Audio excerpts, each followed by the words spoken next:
In this video, I'm going to show you how to add a new calendar on Acuity scheduling. Now, the first thing you have to do, you want to go over here on the left where it says availability.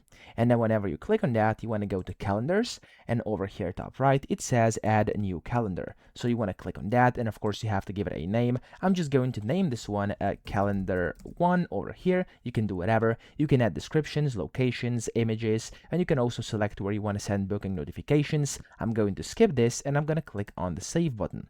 Now, whenever you do that over here, you'll be able to add appointment types onto it. So I'm actually going to put a few of them over here. It's going to be, for example, these 4 different calls over here, and then I'm going to save the appointment types.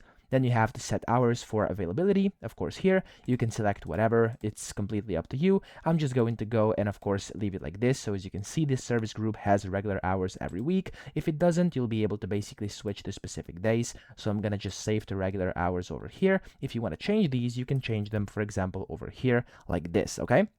So whenever you've done that, down here you can see basically how it looks, and you can also override hours for specific days. You can just click on that day. You can change it. For example, if I do to 5:30 over here and click on set hours, it's going to override for that specific day.